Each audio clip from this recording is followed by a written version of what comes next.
Have a nice day. We are going to about business level tax, business taxation revision programs. Actually, first session we completed calculation of individual tax liability. Now we are supposed to calculate the discuss about combined taxation and gain from realization of investment asset and tax administration. Those three sessions we are supposed to discuss on this application, right? Then actually most of you are already having good understand about theoretical part by using these revision programs, right? Then actually we are discuss these revision programs focus with the exam, right? Then with that actually you can get some proper understanding how you have to prepare for the exam, right? Okay, I will start the discussions by sharing the document.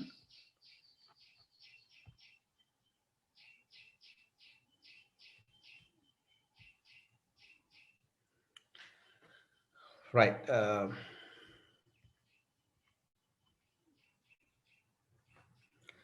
Right. සුබ දවසක් සියලු දෙනාටම අපි මේ programme එකත් අපේ සිංහල මාධ්‍ය සහ ඉංග්‍රීසි මාධ්‍ය දරුවන් දෙපාර්ශ්වයටම පළදායි විදිහට පාවිච්චි කරන්න පුළුවන් ආකාරය තමයි අපි මේක සකසුම් කරලා තියෙනවා, ප්ලෑන් කරලා තියෙන්නේ. ප්‍රධාන වශයෙන් අදාළ ස්ලයිඩ් ප්‍රිපෙයාර් වෙන ඉංග්‍රීසි වලින් ඉංග්‍රීසි එක්ස්ප්ලනේෂන් සහ සිංහල එක්ස්ප්ලනේෂන් දෙකම අවශ්‍ය ආකාරයට අපි මේකේ අන්තර්ගත කරනවා. මේක සෙෂන් එකක් තුල අපි උත්සාහ කරනවා ඔබ සියලු දෙනාටම මේ අවශ්‍ය දැනුම අවශ්‍ය සහයෝගය ලබා දෙන්න රිවිෂන් ප්‍රෝග්‍රෑම් එක හරහා. මොකද එක්සෑම් ඔරියන්ටඩ් රිවිෂන් ප්‍රෝග්‍රෑම් එකක්. ඒ තුලින් ඔබට පුළුවන් හඳුනා ගන්න කොහොමද එක්සෑම් එක සඳහා ඔබ සූදානම් විය යුත්තේ. right? හරි. බලමු Palan Prashni. Actually, then firstly, we discuss about the company taxation, right? Thereafter, we move into the gain on realization of investment asset. Then finally, we discuss about the tax administration and tax payment, right? First one, Three Rose Private Limited is engaged in business of manufacturing and sale of the cigarette in local market. The turn of the company for year ended 31st March is rupees 425 million, and taxable income for year of assessment 2021 is rupees 42,986,000. Right? Select the correct income tax rate applicable for Three Rose Private Limited. Right? Again, I recall your memory. On this time, right, coming exam, June exam, institute already published the notification by mentioning that you should ready for the 2021 year without recent tax amendment, right? That means without any doubt, you can use study pack what you purchased from the Sri Lanka. Right? Recent tax amendments, actually it was approved by the parliament on last month, right? Then therefore for the exam purpose, then institute will test it after 6 months time if any exam is relevant, right? Therefore for your exam, then recent tax amendment is not going to test it, right? Then but basically you need to take as 2021 without amendment, without recent tax amendment. නේද? අපි ඉස්සෙල්ලා මතක් කරා වගේම අපේ මේ exam එකේදී 2021 June exam එකේදී ඔබ පදනම් කරගන්න ඕනේ 2020-21 කියන තක්සේරු වර්ෂය. 2020-21 කියන තක්සේරු වර්ෂය 2021 තක්සේරු වර්ෂයේ උනාට ආසන්නයේ පවතුණු බදු ආදායම් බදු පනතේ වෙනස් වීම නොසලකා තමයි 2021 කියන තක්සේරු වර්ෂයේ යොදා ගන්න ඕනේ. හරිද? ඒතර 2021 තක්සේරු වර්ෂය අපි ඒ ආසන්න වෙනස් කිරීම නොසරකා කියන කරුණත් එක්ක ගත්තම හරියටම සමානයි 2018 19 තිබ්බ පනතේ වගත් අදාළ කර ගැනීම. ඒ නිසා ඔබට ඔබ මිලදී ගත්ත ඔබ ගත්ත ස්ටඩි පැක් එක තියෙන තොරතුරු ඒ ආකාරයට පාවිච්චි කරන්න පුළුවන්කම තියෙනවා. හැබැයි ඒක තුල අන්තර්ගතයි MBD සහ ESC කියන දේවල්. ඒක ඔබේ සිලබස් එකට ඇතුළත් වෙන්නේ නැහැ. හැබැයි ආදායම් බදු සම්බන්ධයෙන් ඒ දේවල් ඔබට ඒ ආකාරයෙන්ම භාවිතා කරන්න පුළුවන්. Right. On this question, mainly focus for regarding the tax rate application. Right. Then this company is providing, right, manufacturing and sale of the cigarette, right? Then it has engaged for the providing manufacturing tobacco. Then they should apply the higher tax rate, right? Then they should pay tax on 40% tax rate, right? 40% tax rate on this application. Even in the 2021 year, right? Then for the company, you should apply 28% as a normal rate, right? 28% as a normal rate. If any rate beyond that, then it should be taken as a higher rate. If any rate below that, right, it should be taken as a concession rate. Okay, then it is very clear for this regarding this tobacco company, they should apply 40% tax rate out of their taxable income. ඒ අනුව මේ company එක cigarette නිෂ්පාදනය කරන සහ විකිණීම කරන ආයතනයක්. ඒ නිසා ඒ cigarette නිෂ්පාදනය සම්බන්ධ දුම්කල සම්බන්ධයෙන් ව්‍යාපාර වලට 40% වෙන උපරිම ටැක්ස් බදු අනුපාතය පදනම් කරගෙන බදු ගෙවීම සිදු කරන්න ඕනේ. right. අපි යමු ඊළඟ question එකට. Accountant of the Three Rose Private Limited wanted to know that what the due date is the file income tax return for the year of assessment 2021 under the new Inland Revenue Act number 24 of 2017. Right? What would be the date? Right? Taxpayer should be submit the income tax return. Right? Then how we can identify, right? It is very clearly mentioned in the act. After completing the year of assessment, right? After completing the year of assessment, within 9 months, they should submit the income tax return, right? Then is year of assessment end up with 31st March, right? Then we add the 9 months, right? Then we can we identify it as the 30th November, right? Or no, before 30th November, they should submit the income tax return, right? So if you concern about the 2021 year, right? 30th November 2021, they should file the return on or before this date, right? So මේ question එකේ මූලික වශයෙන් පදනම් වෙන්නේ ආදායම් බදු වාර්තාව බාර දීම සම්බන්ධ. ඒතර 2020-21 කියන තක්සේරු වර්ෂයේ ආදායම් බදු වාර්තාව බාර දිය යුතු දිනය තමයි මේ question එකේ මූලික වශයෙන් පදනම් වෙලා තියෙන්නේ. දැන් due date එක විදිහට අපිට හඳුනා ගන්න පුළුවන් තක්සේරු වර්ෂයේ අවසාන දිනේ ඉඳන් මාස 9ක් එකතු කරායින් පස්සේ එන දවස තමයි ඒ ආදායම් වාර්තාව බාර දිය යුතු දිනය වෙන්නේ. දැන් තක්සේරු වර්ෂයේ අවසාන වෙනවා මාර්තු 31කින්. ඒ දවසට තවත් මාස 9ක් එකතු කරායින් පස්සේ නොවැම්බර් 30 කියන දිනේ අපිට හඳුනා ගන්න පුළුවන්. හරි. එහෙනම් නොවැම්බර් 30 වෙනි දිනේ තමයි මේ ආදායම් වාර්තාව බාර දීමට නියමිත දිනේ වෙන්නේ. ඒ දිනේට හෝ ඊට පෙර.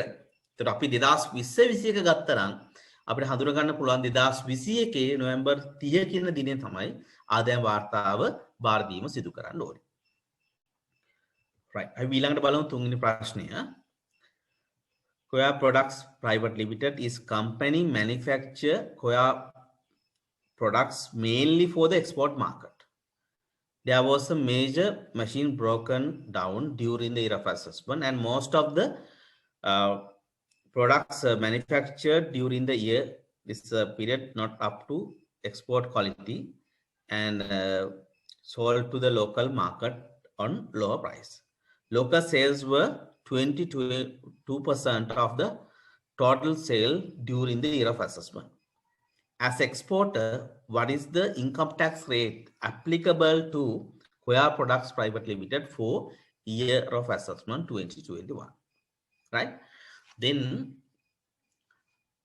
when it is deciding the tax rate, right, for regarding this company, right, at the initial point of this Illinois Act number 24 2017, right, then when it is deciding some concession rate, right, if it is provide there's specific undertaking turnover more than 80%, right, it take as a predominantly conducting this particular specific undertaking, right? Export supply also one particular specific undertaking. If any company within this particular year of assessment, right, out of their total turnover, if they consist with more than 80% from the export, this company can take as a predominantly conducting the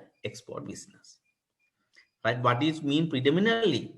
More than 80% they consist with the export. On that basis, they take as entire business is export oriented company. Right? Then they can apply 14% tax rate. Okay. But on this case, what happened?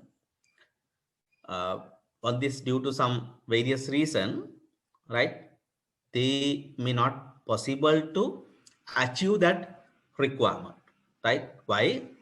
Out of their total supply, 22% released to the local market, right? Therefore, they are not comply with the requirement. That requirement, then they should apply 28% tax rate, right?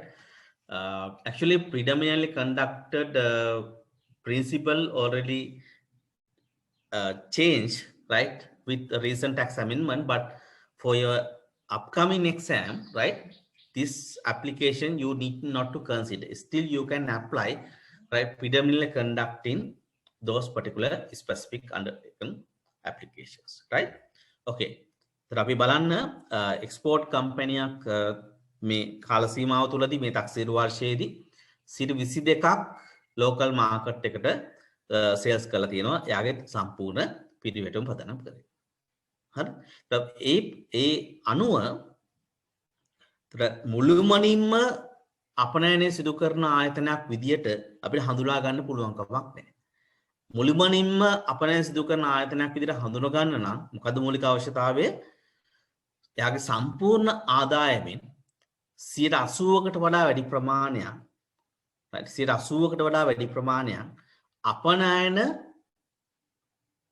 ආදායමෙන් සමන්විත වෙන්න ඕනේ. right?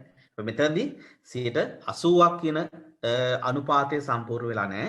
ඒ නිසා මේක මුළුමනින්ම අපනයනය සිදු කරන ආයතනයක් විදියට හඳුනා ගැනීම සිදු කරන්න බෑ. right? ඒ නිසා යාට සාමාන්‍ය අනුපාතය 28 කියන බදු අනුපාතය අදාළ කරගන්න වෙනවා. right?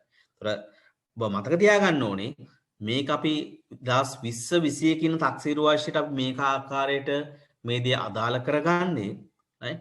අර ඉන්ස්ට්‍රක්ෂන් එක අනුව 20 21 අනු වර්ෂය අපි පදනම් කරගන්න ඕනේ. හැබැයි ආසන්නයේ සිදුවෙච්ච ආදායම් බදු පනතේ වෙනස්කම් නොසලකා හරින්න. right? ඒ නිසා තමයි අපි කරන්නේ කිව්ව ඒ විදිහට ගන්න අවශ්‍ය වෙන්නේ. right? right. Shall we move into the next one? Then following details were extracted from the audited financial statement of Koya Products Private Limited for year ended 31st March. Right? The insurance share capital 755, revaluation reserves 5 million, revenue resource 2 million, outstanding bank loan 45 million, interest paid to bank for term loan 9 million, what is the disallowable interest cost according to the thin capitalization rule, right? Then just you can't give the answer here. What you have to do is you have to make the preparations. After this, then you can identify what would be the disallowable interest cost, right? Actually, here you should apply section 80. Section 80. Okay. මම හිතන්නේ පැහැදිලි නේද? දැන් සමාගමක් වුණාන් පස්සේ සමාගමක විතරයි කොටස් ප්‍රාග්ධනය සහ සංචිත කියන දේවල් තියෙන්නේ. නිසා සමාගමක මූල්‍ය වියදම් අඩු කරද්දී right? තර මේ ගණනය කිරීම පදනම් කරගෙන right? තර thin capitalization එක පදනම් කරගෙන ඒ පොලි වියදමෙන් යම්කිසි ප්‍රමාණයක් ඉඩදිය නොහැකි වියදමක් විදිහට හඳුනා ගැනීම වෙන්න කළ යුතු වෙන්න පුළුවන්. right? ඒ තියෙන පනතේ තියෙන අවශ්‍යතාවයන් අනුව දාලා ආයතනයේ ඒ ප්‍රාග්ධන විහුවේ තියෙන විහුවේ සැකසී තියෙන ආකාරය අනුව ඒක තීරණය කරන්න පුළුවන්. ඒක බලමු මේ ගණනය කිරීම සිදු කරලා කොහොමද ගණනය කිරීම සිදු කරන්නේ. right? ඒතර මූලික වශයෙන් යම් ව්‍යාපාරයක් සමාගමක් අනිත් ආයතනවලට මේක අදාළ වෙන්නේ නැහැ නේද? සමාගමක විතරයි කොටස් ප්‍රාග්ධනය සහ සංචිත කියන දේවල් තියෙන්නේ. right? ඒ නිසා තමයි අපිට මේක සමාගමක් සඳහා ආදර්ශ කරගන්න වෙන්නේ. හරි? ඒතර අපි බලමු ගණනය කිරීම කොහොමද මේකේ සිදු වෙන්නේ කියන එක. මම ඒ සඳහා Excel sheet එකක් පාවිච්චි කරනවා. right? මෙතන අපිට මේක පැහැදිලිව පේනවා. right? අපි බලමු disallowable interest expense එක කොහොමද තීරණය කරන්නේ. ඒතර share capital එක අපි ගන්නවා 7.5. ඒකම තියෙන revaluation reserve එකක්. revaluation reserve එකක් තියෙනවා. කොච්චර ප්‍රමාණයක්ද? 5 million revaluation reserves එකක් තියෙනවා. හැබැයි මේ ගණනය කිරීමේදී මේ revaluation reserves කියන දේවල් අයින් කරලා තමයි ගණනය කිරීම සිදු කරන්නේ. right? මේ දේවල් අයින් කරලා තමයි ගණනය කිරීම සිදු කරන්නේ. right? ඒතර ඒ දේවල් අයින් කරලා revenue reserves තියෙනවා නම් ඒව ගන්න පුළුවන්. revenue reserve එකක් තියෙනවා 2 million, all together 9.5. right? Then you need to consider up to what extent they would allow to take the bank loan. right? How it can be decided if this company is manufacturing company, right? How many times? 3 times value out of this aggregate value of share capital and reserves, we can allow to take the borrowing for the company. It's like it is just preparations for tax purpose. Like for the business perspective, they would not be having such a limitation, but when it is deciding the tax profit or loss, right? If any expenses which has arise more than these limitations, they should be disallowed. තර පැහැදිලි තර පනතේ තියෙන ආකාරයට කොටස් ප්‍රාග්ධනය සහ සංචිත කියන දෙකේ එකතුව නිෂ්පාදන සමාගම නම් ඒ දෙකේ එකතු වගේ 3 ගුණයක්, වෙනස් සමාගම් සඳහා එකතු වගේ 4 ගුණයක් විදිහට අගය තීරණය කරලා ඒ අගය දක්වා ආයතනයට ලෝන් ගන්න පුළුවන්කමක් තියෙනවා. right? ඒ අදාළ වියදම් ආදායම් බදු ගණනය කරද්දී අඩු කරන්න පුළුවන්. right? ඊට වඩා වැඩි ප්‍රමාණයක් පොලි වියදමක් තියෙනවා නම් අනේ වැඩි ප්‍රමාණය ඉඩදිය නොහැකි වියදම් විදිහට අයින් කරන්න ඕනේ. right? Loan balance is 45 million, but actual allowed limit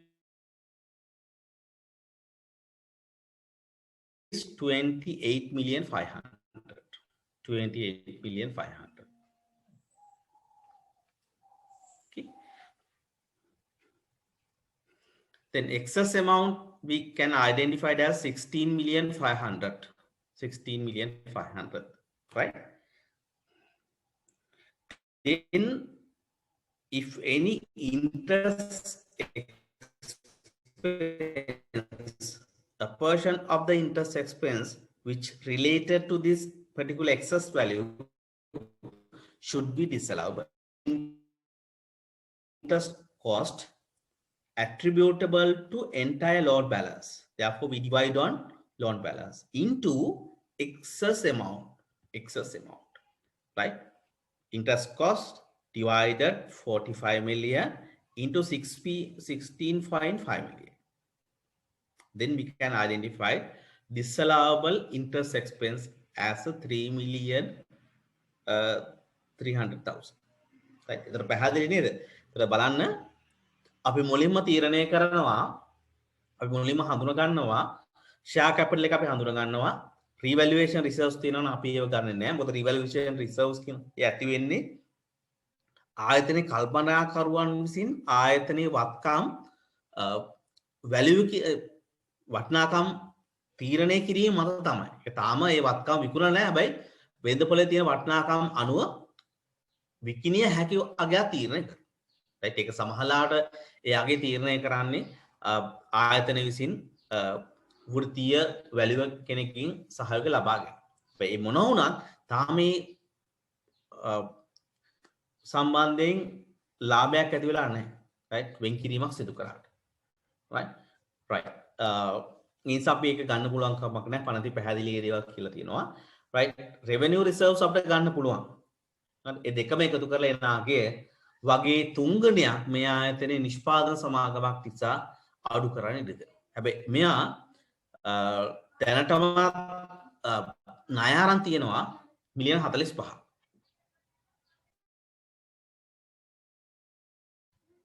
මිලියන 45ක් ණය අරන් තියෙනවා එතන මේ අගයන් දෙක සංසන්දනය කරාන් පස්සේ බිලියන 16.6ක් වැඩිපුර ණය අරන් තියෙනවා මේ සීමාවට වඩා.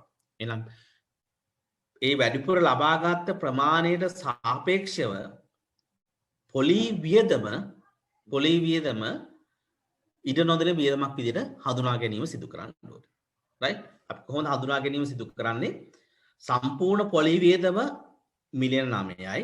ඒක බෙදනවා මිලියන 45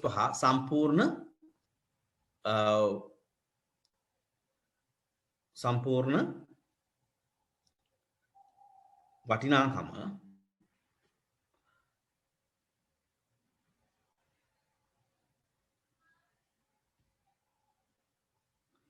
right සම්පූර්ණ වටිනාකම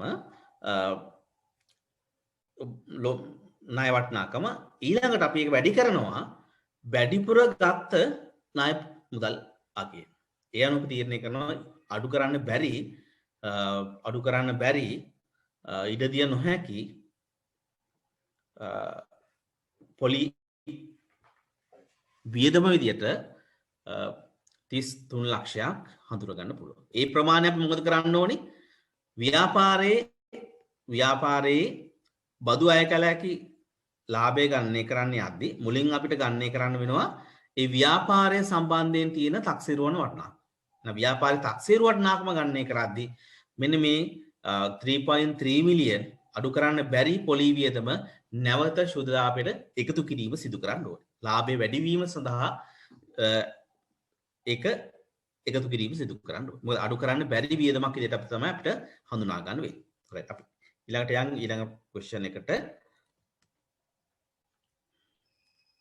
right next one also related with the same application right just you read the question and see how we should calculate this answer right following details extracted from the audit financial statement of Malaysian College Private Limited for year ended 31st March. Share capital is 10 million. Revenue reserves minus 31. Revenue reserves minus 31. Outstanding bank loan is 15 million. Outstanding related party loan is 10 million. Interest paid to bank for term loans 3.1. Interest paid to related party loan 1.2. Which is the disallowable interest amount to the thin capitalization rule. Right. sometimes if you really understand, if you really improve your knowledge, right, with regarding the thing capitalization, right, without making calculation, actually you can decide it. But I'm not directly apply this mod, right? Later we discuss how it is decided. But firstly, we try to calculate the value and try to identify the disallowable component, right? තර අපි ඉස්සල ගාන සකස් කරා වගේම තමයි මෙතනත් ප්‍රාග්ධන සමාගමේ ප්‍රාග්ධනය සම්බන්ධයෙන් සහ සමාගමේ සංචිත සම්බන්ධයෙන් දෙනවා. ඊට අමතරව සමාගම ලබාගෙන තියෙන ණය සම්බන්ධයෙන් සහ ඊට අදාළ ගෙවීම් සම්බන්ධයෙන් විස්තර දෙනවා. මේව පදනම් කරගෙන අපිට සඳහන් කරනවා අඩු කරන්න බැරි පොලි සම්බන්ධයෙන් අදාළ අගය සඳහන් කරන්න කියලා. ඒතර සඳහන් කරේ විශේෂයෙන්ම මේ සම්බන්ධයෙන් හොඳ අධ්‍යයනයක් සහ නිපුණතාවයක් ලබාගත් කෙනාට මේක තොරතුරු දැක්ක ගමන්ම එයාට තීරණය කරන්න පුළුවන් මේකේ අවසාන විය යුතු දේ. හරි. අපි බලමු ගණනය කිරීමක් සිදු කළා කොහොමද ඒක අපි තීරණය කරන්න කියලා. හරි බලන්න ඊළඟ ගණනය කිරීම ෂෙයා කැපිටල් එක මිලියන් 10යි රෙවෙනියු රිසර්ව් එක මිලියන් 31යි. මිලියන් 10 මිලියන් 31කින් අඩු කරායින් පස්සේ අවසානයේ අගය තමයි මිලියන 21යි. මිලියන 21යි. right? එතකොට මිලියන මයිනස් මිලියන 20 වගේ එක වගේ තුන් ගුණයක්. එහෙනම් ඒකේ අවසාන ප්‍රතිඵලය බිඳුවයි. right? එහෙනම් යාට ඇත්තටම කිසිම අගයක් ණය විදියට ගන්න හැකියාවක් නැහැ. මොකද එයාගේ ෂෙයා කැපිටල් එක ප්ලස් රිසර්ව්ස් කියන එකේ අගය බිඳුව විදියට සලකලා තියෙනවා. right? එතකොට ඒ දෙකේ අගය බිඳුව වෙනවා නම් එයාට පුළුවන් කමක් නැහැ කිසිම වටිනාකමක් ණය විදියට ගන්න. හැබැයි මෙයා බැංකු වලින් ලෝන් අරන් තියෙනවා, රිලේටඩ් පාර්ටි වලින් ලෝන් අරන් තියෙනවා, මිලියන 25ක ලෝන් අරන් තියෙනවා. right? දැන් සම්පූර්ණ ලබාගත් ණය ප්‍රමාණය මේ වගේ අවස්ථාවකදී ඉඩ දිය නොහැකි ණය විදියට හඳුනා ගැනීම සිදු කරන්න පුළුවන්. ඒ නිසා අයි නැවත ගණනය කිරීමක් අවශ්‍යතාවයක් නැහැ. සම්පූර්ණ පොලි වියදමම මිලියන 4.3ම ඉඩ දිය නොහැකි බීලං විදියට හඳුනා ගැනීම සිදු කරන්න. right? ඒක නැවත ගණනය කරන්න දෙයක් නැහැ. මොකද එයාට ඒ තියෙන තොරතුරු අනුව ප්‍රාග්ධනය සහ සංචිත කියන දේවල් වල එකතුව ගත්තාම ඍණාගයක් කියලා තියෙන්නේ. ඍණාගයක් කියලා කියන්නේ කිසිම වටිනාකමක් ඇති වෙන්නේ නැහැ. ඒක තුنين වැඩි කරායින් පස්සේ. right? දැන් මම හිතන්නේ ඒක පැහැදිලි. මෙතන ඒකයි මම කිව්වේ මේ කරුණු දෙක දැක්ක ගමන්ම කෙනෙක්ට තීරණය කරන්න පුළුවන් පොලි වියදම ගන්න පුළුවන්ද බැරිද කියලා. right? ඒතර ඍණාගයක් වෙනවා කියලා කියන්නේ අනිවාර්යෙන් පොලි වියදම සම්පූර්ණයෙන් ගන්න පුළුවන් කමක් නැහැ. මෙතන දානේ question එකේ බලුවාන් පස්සේ බලන්න nothing to disallowed. Right? Entire value should be disallowed, right? Then if you take both the total, how much? Right? 4.3 million. This entire value should be disallowed, right? Then we can identify the answer C, 4.3 million. C, 4.3 million. We should get disallowed, right? Okay. Right. Next one is related with this company taxation. Malaysia College Private Limited is a company incorporated in Sri Lanka to conduct the Malaysian degree programs for students in Sri Lanka. The lectures are conducted in Sri Lanka. In addition to, company facilitate students who wanted to study in Malaysia, for which company received the referral fee. The revenue breakup of the Malaysian College Private Limited for year ending 31st March.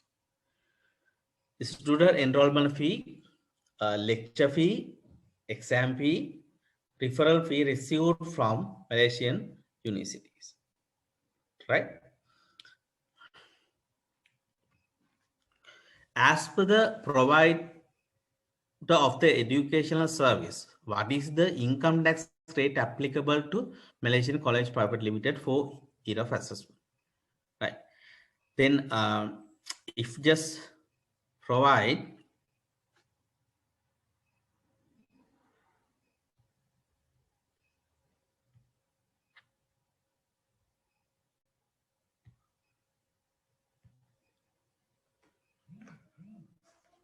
right, if just provide the educational local educations, right, they can apply the concession rate, but actually this is related to the foreign educational facilities which is provided by this particular institution, right? Therefore, right, they is not eligible to apply the concession rate, then they should apply the 28% normal rate, right?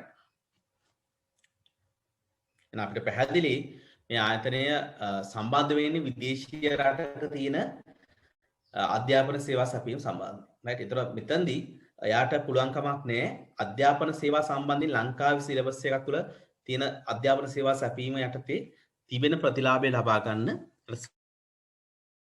සාමාන්‍ය අනුපාතය යටතේ බදු කිවීම සිදු කරන්න වෙනවා. right? Right. Then there's a next questions for this, right? Malaysia College Private Limited has acquired the following asset during the year of assessment. What is the total amount of capital allowance claimed for the year of assessment in respect of those assets? Then software, computer building, goodwill, office furniture, right? Those are things we identified here. Right, separately shall we calculate the capital allowance? I hope that all you are really aware how you can how you should decide the capital allowance, right? तर අපි පැහැදිලි ආයතනය වත්කම් මිලදී අරන් තියෙනවා මේ තක්සේරු කාල සීමාව තුළදී ඒ වත්කම් සඳහා එයාගේ ව්‍යාපාරික ආදායම ගණනය කරද්දී ඒ වත්කම් සඳහා ෂෙයා දීමනාවක් ආදායම් බදු පනතෙන් වෙන් කළා තියෙනවා.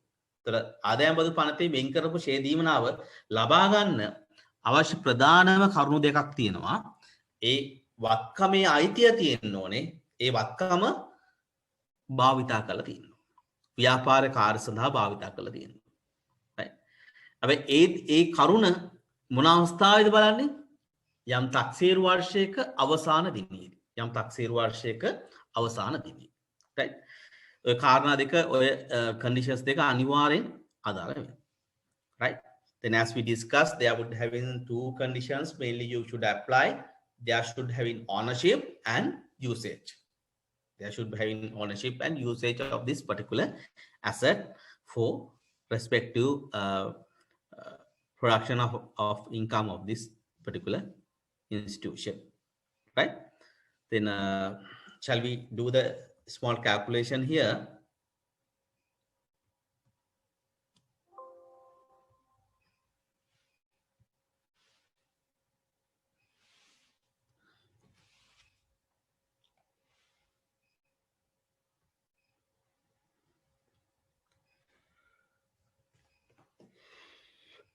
Right, capital allowance for year of assessment 2021. Then computer software, right? It's a intangible asset, right? If there is a useful lifetime, they can take this capital allowance within the respective useful lifetime. If it is not so, what they have to do is within 20 years, they should take the capital allowances, right? Within 20 years, right? On this basis, right, there was not having any useful lifetime it has provided, but therefore cost of the capital computer software we divide on 20, then we can provide the capital allowances, right? Then second one, computer building. It is obvious it is related to this particular institution, and if it is permanent structure, within 20 years they can take the capital allowances, right? Within 20 years. The next one, Goodwill. For regarding this goodwill, there's no any options to claim the capital allowances. Right? It's not having any capital allowances for goodwill. Right? Then office furniture. Office furniture, 2.5 million. Then within 5 years they can take 2.5 million divided 5. Right? Likewise, by applying this given way of calculating the capital allowances, then we can identify 1,295,000 as the answer for this question. Capital allowance 1,295,000.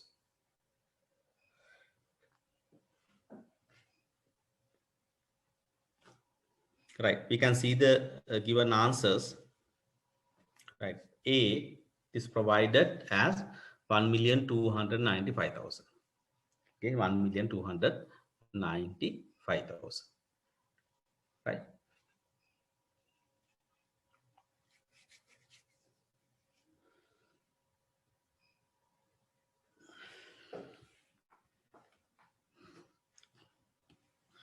Right. Next question. It is also related with capital allowance claim. Right. Royal Cement Private Limited is a company which import the bulk cement and packeted into 50 kg bags for wholesale and retails. Company has acquired the following asset during the year. What is the value of capital asset allowance claim for this particular year? Right? Then they would having some machines.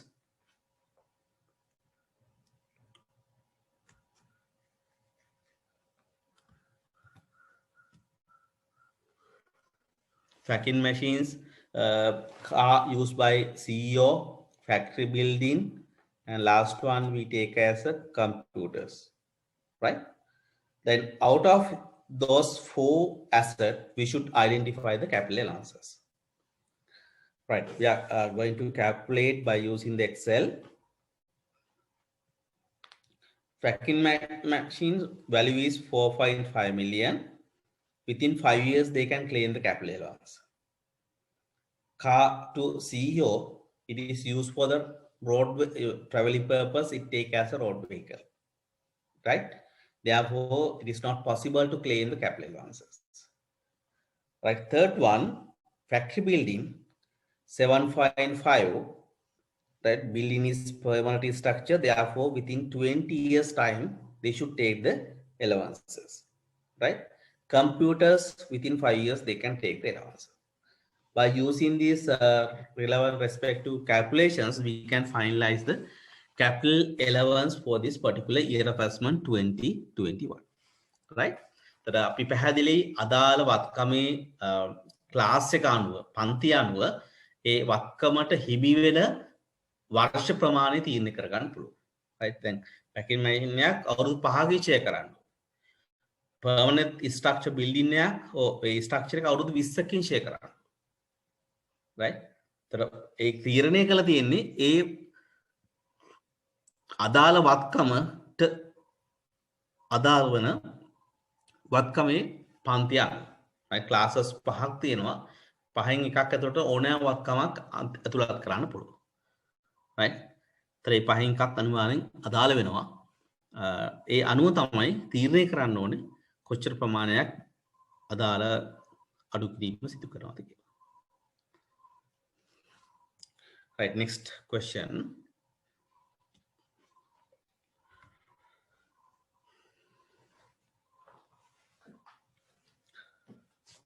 Royal Cement Private Limited, which is a subsidiary of the Royal Holding PLC, has a brought forward tax loss calculated as per the provision of Inland Revenue Act number 10 of 2006 from the year of assessment 1920 amounting to rupees 10,250,000. The assessable income of the Royal Cement Private Limited for year of assessment 2021 is as follows. Total income from the business is 10,750,000. 10,750,000, right? Total income from the investment is 500,000. Calculate the income tax liability for year of assessment. Right, income tax liability. Right, based on this given information, we try to identify the final answer here.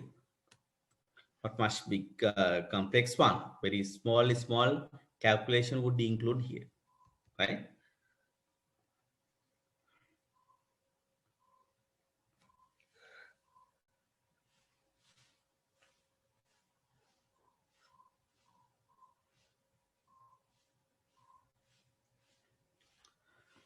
Right. This question, income from business is 10,750,000, right? Then if you concern about the loss can be deducted in full, right? Then within 6 years time, they can deduct the losses. Deductions of the loss brought forward 10,250,000. Then after deducting entire value out of this income, remaining value take as 500,000, right? 500,000. Then adding the income, assessable income from investment, another 500,000, altogether 1 million, right? And normally they should apply the 28% tax rate, 1 million into 28%. Then we can calculate tax on taxable income as 280,000, 280,000, right? Then we see the answer here, right? Second answer is 280,000. That likewise you should make the calculations, then you can easily identify the relevant or respective answers. Right. පැහැදිලි ව්‍යාපාරික ආදායමෙන් ව්‍යාපාරයට අදාළව තියෙන අලාභය අඩු කරන්න පුළුවන්. අලාභය අඩු කරන් පස්සේ තවදුරටත් යම්සියගයක් තියෙනවා නම් ඒක ඉස්සරහට අරගෙන යන්න පුළුවන්. Right?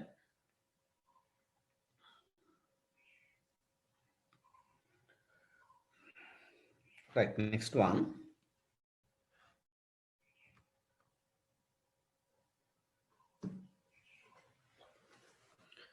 Right, Quality Export Private Limited is a export company. The detail relating to year of assessment is as follows. Assessable income from business 21,500,000. Donations of rupees 1 million to Apivenue Api Fund. Export sale is 215 million. Local sales is 2.5 million. ESC paid during the year. Actually, it is should be ESC brought forward, but on this period, there should not be having the ESC. What is the balance income tax payable? It should take as the year of assessment 2021.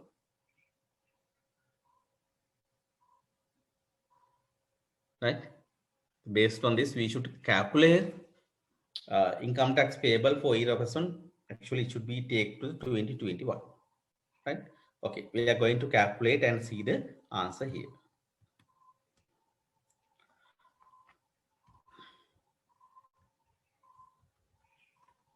Right, this is the one. Assessable income from business 21,500,000. Then out of this, they can deduct the qualified payment. Then donations to the Apivenue Api Fund, it take as donations to the government on same category. 100% they can deduct it. Okay, even if it is provided on cash or otherwise. Then we can decide taxable income is 20,500,000. Taxable income is 20,500,000. Okay. Then out of this 20,500,000, then we have to apply the tax rate. On this point, right? Still we can apply the predominantly rule, right? On this exam, we are not supposed to apply the next recent tax changes, right? Therefore, we should need to identify about whether this company is predominantly conducting the export business, right? Then you can see the sales details. Export turnover is 215 million. Local sales is 2.5 million. Altogether, 217 million 500,000. Right? Then if you take the ratio out of this export value, 99% exported. 99% export. Right? Then by identification, then we decide on still this company is more than 80%. More than 80%, they should apply the 14% concession tax rate. Okay. With that concession tax rate, tax value, we can calculate 2,870,000.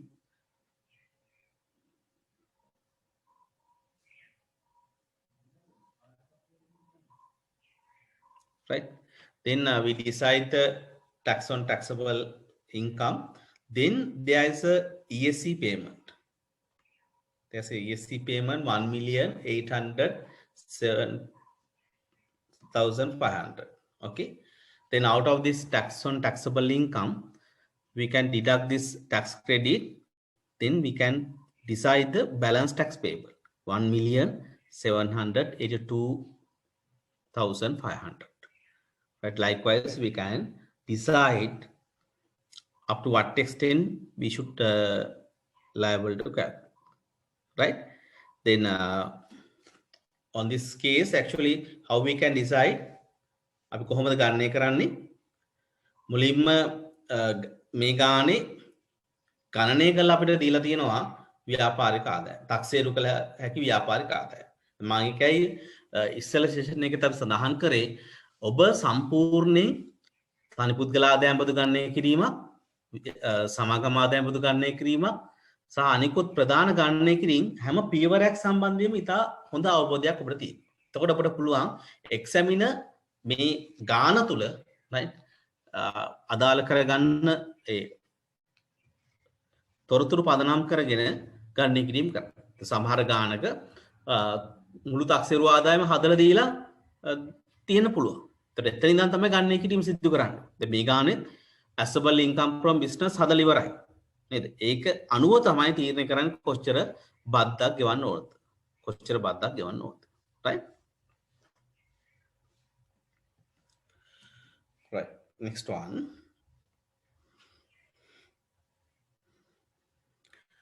Right. Which of the following identifiable as an investment asset? Which of the following identifiable as an investment asset? Right. Share of the subsidiary owned by the parent company. Right. Share of the subsidiary then take as an investment asset. Then trading stocks of the manufacturing company is not a investment asset. It's a business asset, trading asset. Principal place of the residence of individual lived for 5 years time. But actually this is take as an investment asset. But when it is calculating capital gain, it take as a exempt income. Building used as head office of the company. Actually, if it is used for the business purpose, it is not take as an investment asset.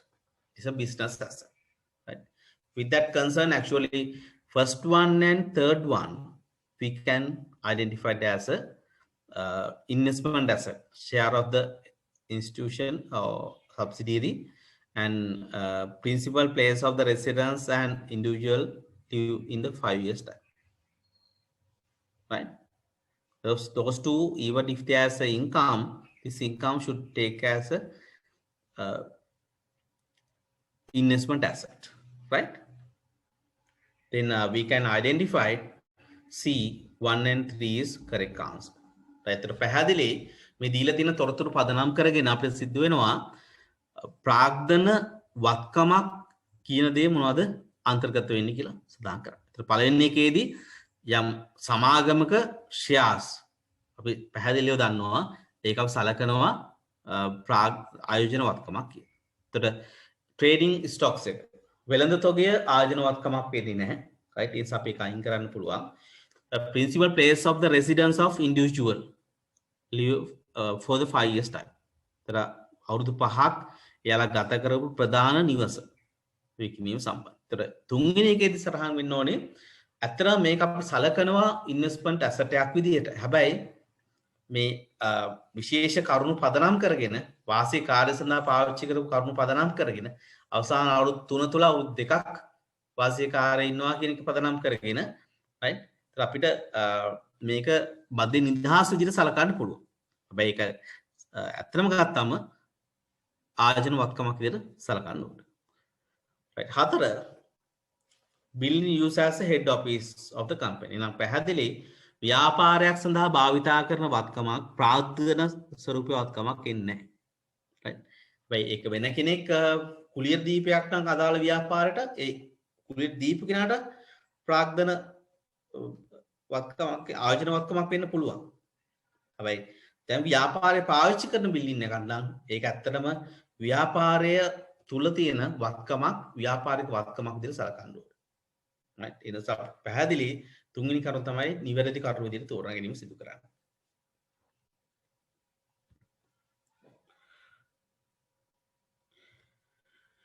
right we are now in gain on realization of investment asset. right capital gain සම්බන්ධයෙන් discussion එක අපි ඉන්නේ දෙවෙනි මාතෘකාව තුල. right දෙවෙනි question එක Serum purchased the Brea land on 20th March 2010 at the cost of rupees 6.5. He construct the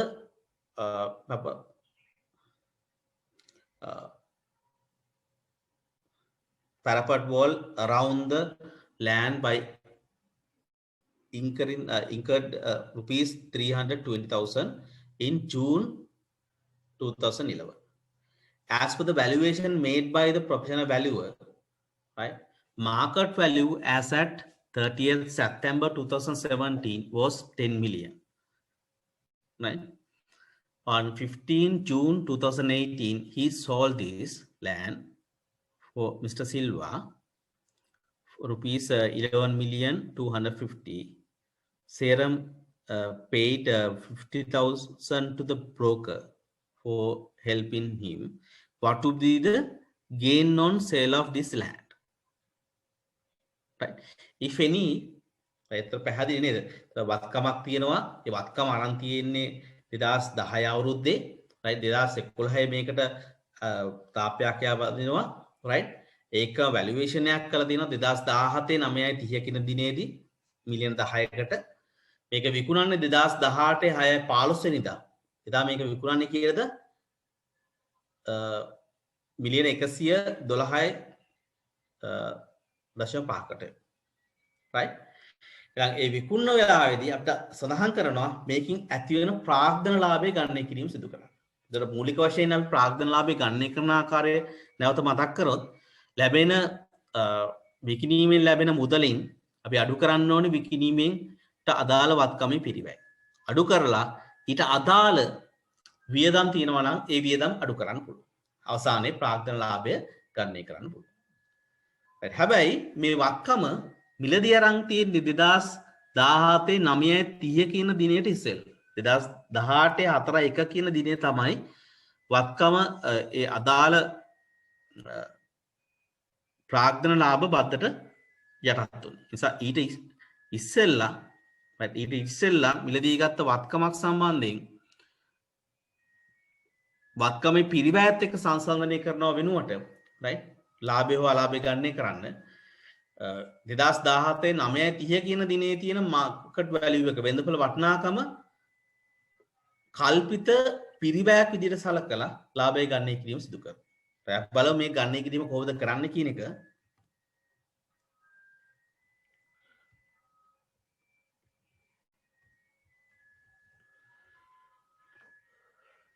right බලන්න slide 16 වල තියෙන මේක. Calculation of the gain from realization of investment asset. Sale proceed 11,250,000.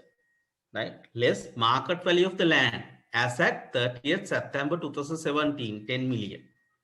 මේක අඩු කරායින් පස්සේ 1,250,000 gain එකක් තියෙනවා. හැබැයි මෙතන අපි කරන්නේ ඇත්තටම මෙතන අඩු කරන් තිබේ වත්කම මිලදී ගැනීමේ පිරිවැය. ඒ 2018 4/1 පස්සේ තමයි ප්‍රාග්ධන ලාභ වදරේ රත් කරන්නේ. ඒ නිසා ඉතින් ඉස්සෙල්ලා ගත්ත වත්කම් තියෙනවා නම් ඒ වත්කම් වලට 2017 9:30 කියන දිනේදී වෙළඳපොළ වටිනාකම අරගෙන ඒ වෙළඳපොළ වටිනාකම ඒ වත්කමේ පිරිවැය විදියට සලකා බලන්න පුළුවන්. right? ඒතර අපි අනුව තමයි මේ ගන්න කිරීම සිදු කරන ලාභය හඳුනගන්නේ. ඒ ඇතිවන ලාභයෙන් right? ඒ හා ඍජුව සම්බන්ධ වෙන වියදම් අඩු කරන්න පුළුවන්. මේක ප්‍රාග්ධන ආදායමක්. ප්‍රාග්ධන ආදායමකින් උනත් ඒ ආදායම උත්පාදනය කිරීම සඳහා දරන වියදම් අඩු කිරීමේ හැකියාව තියෙනවා. right? නම් බ්‍රෝකර් ෆී එක අඩු කරා 50,000ක් අඩු කරයින් පස්සේ අපිට එනවා කැපිටල් ගේන් එක 12 ලක්ෂයක් කැපිටල් ගේන් විදිහට හඳුනා ගන්න පුළුවන්. right? ඒ බලන්න තුන්වෙනි පිළිතුර අපිට හඳුනා ගන්න පුළුවන් 12,00,000යි මේවා ඉඩම් විකිණීම නිසා ඇති වෙන ලාභය 12,00,000යි. right? අපි යනවා ඊළඟ question එකට. මේකත් ප්‍රාග්ධන ලාභ පදයට යටත් කිරීම සම්බන්ධයෙන් තියෙන්නේ. Mr. Dalpadatu is a resident individual. During the year of assessment, he has sold following properties since he planned to migrate to Australia. There's a 3 properties. Then it has provided the sale price, cost and market value as at that date. What would be the capital gain earned on sale of above properties? What would be the capital gain earned on sale of above properties? Right? Then based on this information provided, then we should calculate the gain. එහෙනම් පැහැදිලිව දීලා තියෙනවා mister දල්පදාතුට අයවත්ව තියෙනවා ප්‍රාග්ධන වත්කම් තුනක්. ඒ ප්‍රාග්ධන වත්කම් තුන මෙයා විකුණලා මෙයා ඕස්ට්‍රේලියාවට migrate කරන්න යනවා. දැන් මේක විකිණීම නිසා ඇති වෙන ලාභය මත කොච්චර ලාභයක් බද්දරට ලාභයක් ඇති වෙනවද කියන කාරණය තමයි අපි සලකා බැලීම සිදු කරන්න ඕනේ.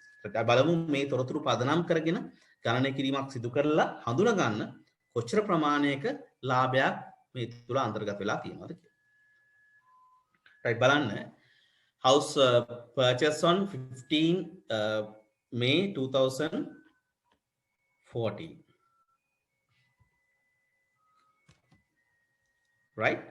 Sale proceed මේක 2017 9 ඉස්සෙල්ලා මිලදී ගත්ත නිසා වෙළඳපොළ වටිනාකම ගන්න පුළුවන්. එහෙම නැත්නම් පිරිවැය ගන්න පුළුවන් ගේන් එකක් තියෙනවා. හැබැයි මේක ගේන් එක අපි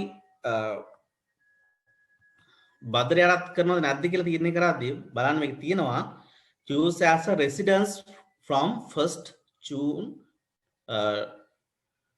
2015.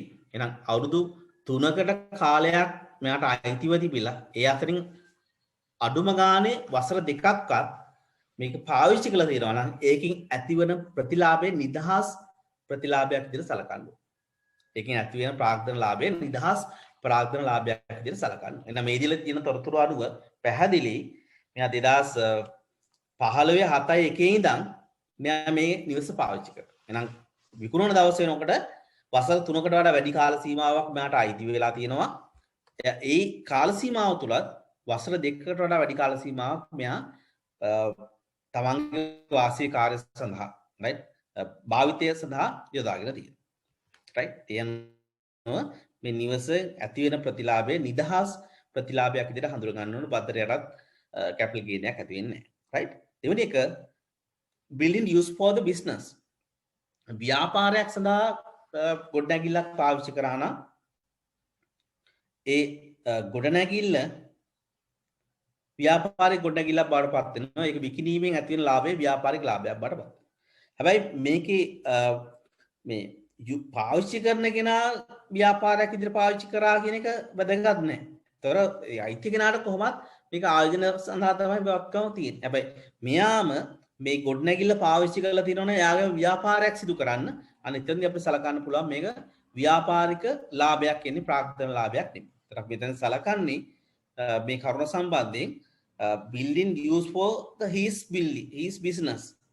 යාගම ව්‍යාපාරයක් සඳහා තමයි මේ ගොඩනැගිල්ල පාවිච්චි කරලා තියෙන්නේ. එහෙනම් ඒ ව්‍යාපාරික ගොඩනැගිල්ල විකිණීමෙන් ඇතිවෙන ලාභය ව්‍යාපාරික ලාභයක් විදිහට සලකලා බද්දට යටත් කරන්න ඕනේ. right? තුන්වෙනි එක house constructed in 2010 rented out. එහෙනම් නිවස ඉදි කරලා තියෙන 2010 සහ මේක කුලියට දීපු නිවසක් වෙන්නේ. බලන්න සේල් ප්‍රොසීඩ් එක මිලියන 17.4යි. ඒකේ මාකට් වැලියු එක තියෙනවා මිලියන 12ක්. හරි. ඒතර මේක ඇත්තටම 2010 නිවසක් 2017 9 හැටියට ඉස්සෙල්ලා නිසා එහෙනම් පිරිවැය විදිහට අපි ගන්නවා මාකට් වැලියු එක. අපි ලාභයක් හඳුනා ගන්න පුළුවන් මේ ලාභය බද්දට යටත් වෙන ප්‍රාග්ධන ලාභයක් විදිහට සලකා බලන්න පුළුවන් 1.4 මිලියන් ප්‍රාග්ධන ලාභයක් තියෙනවා. right.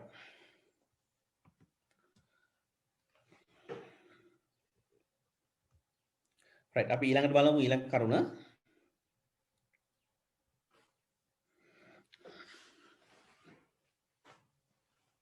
Shara Private Limited sold land which is held as an investment asset on 20th June 2020 and he earned a capital gain of rupees 450,000.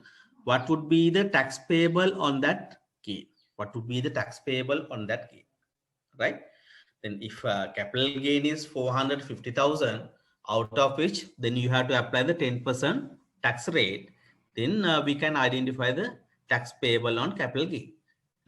Then 415 to 10, 45,000 we can identify as a tax payable on capital gain. Right? ඉතර පැහැදිලි ඉඩමක් විකිණීම මත 4,50,000ක ප්‍රාග්ධන ලාභයක් ඇති වෙලා තියෙනවා. ඊට අදාළ ගෙවන්න ඕන බද්ද තීරණය කරන්නේ ඒ ගාණ 10%කින් වැඩි කරායින් පස්සේ තමයි ප්‍රාග්ධන ලාභය හඳුනා ගැනීම සිදු කරන්න පුළුවන්. right? එහෙනම් 45,000 කියන අගය අපිට තීරණය කරන්න පුළුවන් මීට අදාළ නිවැරදි පිළිතුර විදියට.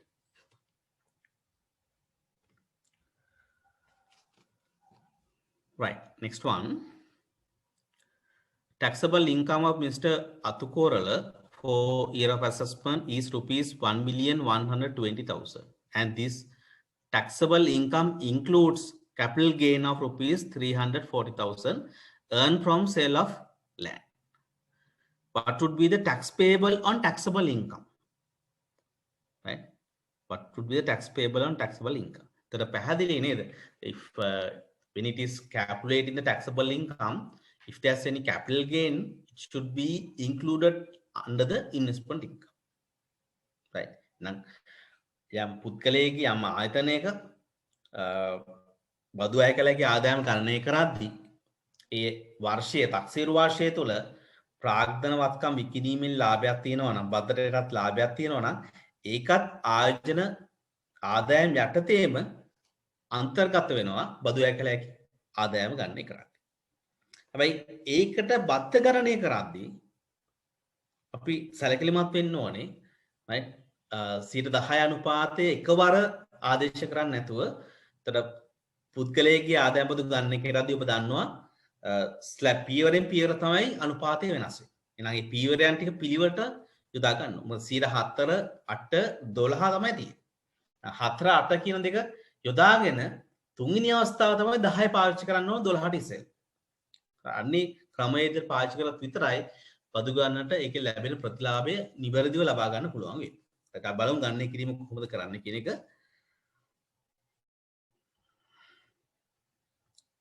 Right, taxable income is 1,120,000. Then out of which first slab 600,000, then we can apply 4%.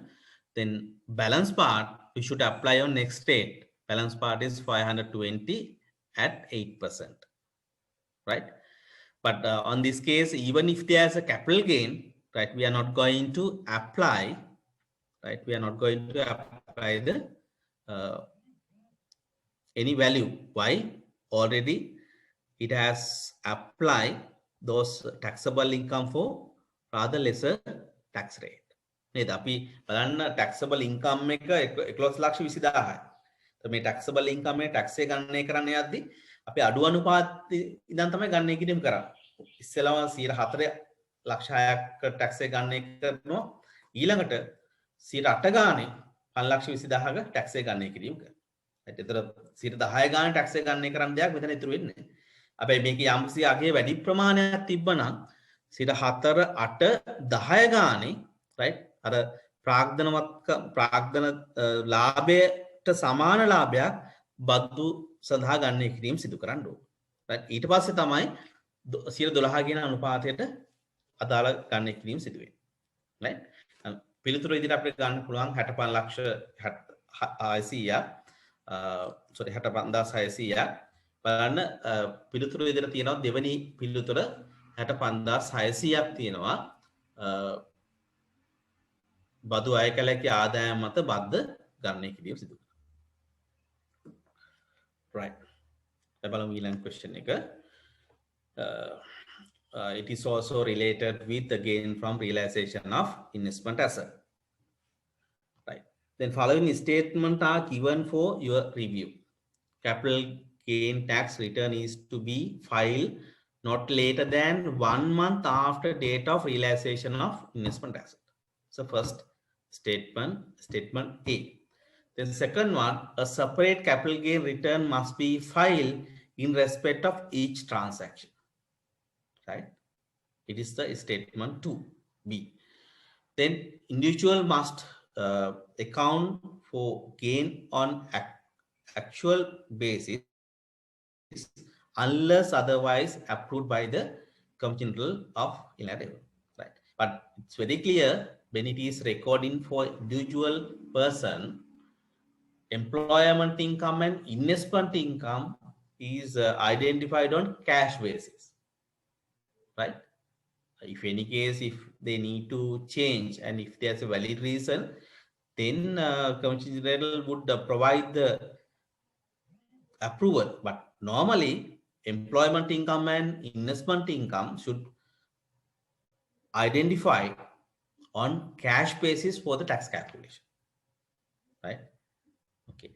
Then third answer statement is not correct, but A and B is correct. Right? පැහැදිලිනේ. පළවෙනි ස්ටේට්මන්ට් එකේ තියෙන්නේ ප්‍රාග්ධන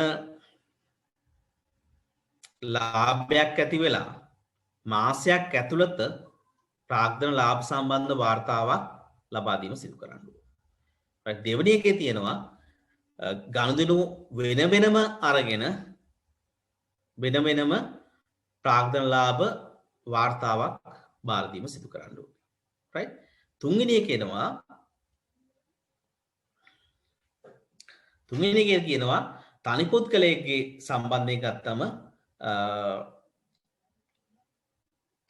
මේක හඳුනා ගන්න ඕනේ උපචිත පදනම අනුව කියලා.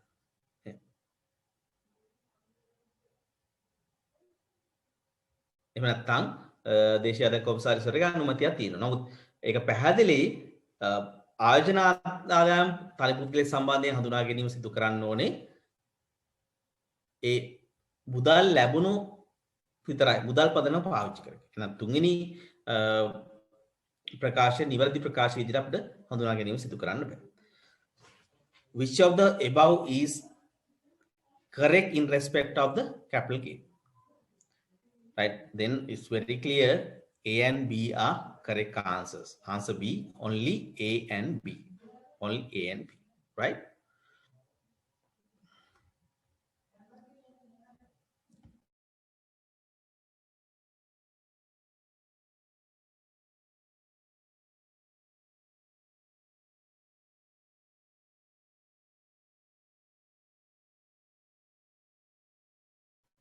Right, next one. When a return for gain or realization of investment asset, capital gain tax return should be submitted by after the end of the year of assessment at the any time prior to 30th November of the year of assessment. Second one, no later than 1 month after that realization of investment asset. At the end of the every month, third one. Fourth one, after the end of the respective quarter, at any time prior to last date of the following month. After end of the respective quarter, at any time prior to last date of the following month. Out of which, it's very clear, right? Then what is the requirement? Not later than 1 month after realization of investment asset. It should be a correct answer for regarding submission of return. Then ප්‍රාග්ධන ලාභ සම්බන්ධයෙන් වාර්තා බාර දීමට අදාළ නිවැරදි ප්‍රකාශය තමයි අපි එතනින් හඳුනා ගන්න ඕනේ. පළවෙනි එකේ සඳහන් වෙනවා නොවැම්බර් 30 දිනට ඉස්සෙල්ලා වාර්තා බාර දෙන්න ඕනේ කියලා. ඒක ආදායම් බදු වාර්තාව එහෙම වුණාට හැබැයි ප්‍රාග්ධන ලාභ වාර්තාව එහෙම අවුරුද්දක් ඉවරනකම් බලාගෙන ඉන්න අවශ්‍යතාවයක් නැහැ. අනිවාර්යෙන් එයා බාර දෙන්න ඕනේ ගනුදෙනු ඇති වෙලා මාසයක් ඇතුළත. දෙවෙනි එකේ කියනවා මාසයකට නොයෙක්වන කාල සීමාවක් තුළදී බාර දීම සිදු කරන්න. එහෙනම් දෙවෙනි එක පැහැදිලි අපිට හඳුනා ගන්න පුළුවන් නිවැරදි ප්‍රකාශයේදී. තුන්වෙනි එකේ තියෙන්නේ මාසයේ අවසානයේ කියලා. හතරවෙනි එකේ තියෙන්නේ ක්වාටර් එක අවසානයේ කියලා. නිවැරදි පිළිතුර වෙන්නේ ගනුදෙනු ඇති වෙලා මාසයක් ඇතුළත වාර්තාව බාර දීම සිදු කරන්න ඕනේ.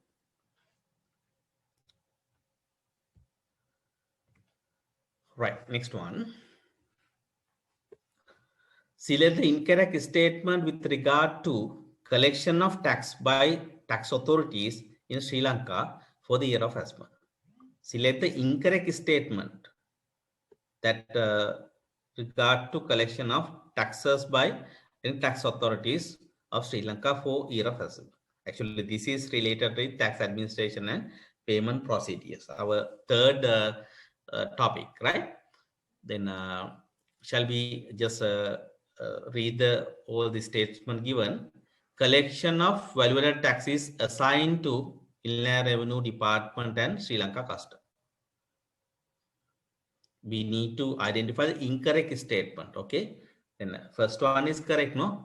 VAT is collected by Department of Inland Revenue and the Sri Lanka Customs. Then second one, Inland Revenue Department has designed a tax administration authority for income tax, designated as a tax administration authority of income tax. This is very clear, no? That it has administered by the Department of Inland Revenue, right? For regarding the income tax. Right. Then second one is we can take as a correct statement. We'll see. Then third one, stamp duty is collected only by the provincial revenue department. It is not correct. Right. Then some of the stamp duty collected by the provincial revenue department. Some of the stamp duty collected by the Department of Inland Revenue. Right. Sri Lanka Customs is collecting the import duties on importation of goods. This is also correct, right? Then, but if you consider the incorrect statement is C. Stamp duty is collected only by the provincial revenue department. Only we can't say, but if any stamp duty which is connected to the land transfers, only it is collected by the provincial revenue department. Okay, but for this questions we can identify the correct answer would be a C. පැහැදිලි අපෙන් අහන්නේ tax authority සම්බන්ධයෙන් මූලික පළවෙනි එකේ තියෙන්නේ VAT සම්බන්ධයෙන් VAT එක දේශීය ආදායම් දෙපාර්තමේන්තුව සහ ශ්‍රී ලංකා රේගු අධිකාරිය කළමනාකරණය කරන්නේ. දෙවෙනි එකේ තියෙනවා income tax tax administration සිදු කරන්නේ Department of Inland Revenue. එකත් correct statement එකක්. තුන්වෙනි එකේ තමයි ස්ථාන වෙන්නේ මුද්දර බදු සම්බන්ධයෙන්. මුද්දර බදු පළාත් ආදායම් දෙපාර්තමේන්තුව පමණයි බදු පරිපාලනය කරන්න කියලා සඳහන් වෙනවා. හැබැයි ඒක නිවැරදි ප්‍රකාශය නෙමෙයි. right? කොටසක් පළාත් ආදායම් දෙපාර්තමේන්තුව, කොටසක් දේශීය ආදායම් දෙපාර්තමේන්තුව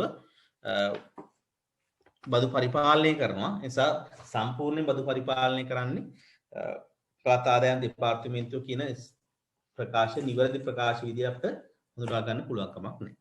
right? අපි ඊළඟ question එකට යන්න. right, next one. Select the correct statement with regard to difference between the direct and indirect tax. Select the correct statement with regard to difference between the direct and indirect tax. Right? Direct tax is collected by the person other than the person whom the tax is imposed. Collected by the person other than the tax imposed. Is it correct? Then second one, indirect tax is collected by the person other than the person to whom indirect tax is collected by the person other than the person on whom the tax is imposed. Right? And direct tax, actually only one person they should impose and they should bear the tax. Then first statement is not a correct one. The second one, for regarding the indirect tax, right? It was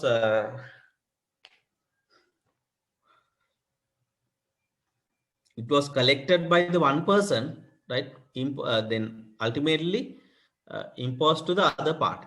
Then 2 is correct statement. Cost of the collection of direct tax is high compared to indirect tax. It is also correct, no? Right? Out of their income, they should pay to direct taxes. Then they are not willing to pay that taxes. Then department should take some more actions to recover this one. Therefore, there would have been some cost involvement for direct tax rather compared with the indirect tax. Then collection cost of the direct tax is very low compared to income tax. Fourth one is not a correct one, right? Then it is high rather compared with the indirect tax. Out of this 4 statement, we can identify then 2 and 3 statements are correct statement. Then under C, it mentioned 2 and 3 are correct statement. එතන මේක පැහැදිලි ඍජුබදු සහ වක්‍රබදු අතර වෙනස්කම සම්බන්ධයෙන් statement 4ක් දෙනවා. ඒ හතරෙන් අපිට තීරණය කරන්න වෙනවා නිවැරදි ස්ටේට්මන්ට් මොනවද කියලා. ඒතර පළවෙනි එකේදී යා කියන්නේ ඍජුබද්ධ පැනවීම එකතු කරන්න එක්කෙනකින් එක වෙනත් කෙනෙක්ට තමයි ඇත්තටම බදු පැනවීම සිදු කරන්න කියලා. ඒතර ඍජුබද්ධ එහෙම නෙමෙයි, ඒක වැරදි ප්‍රකාශයක්.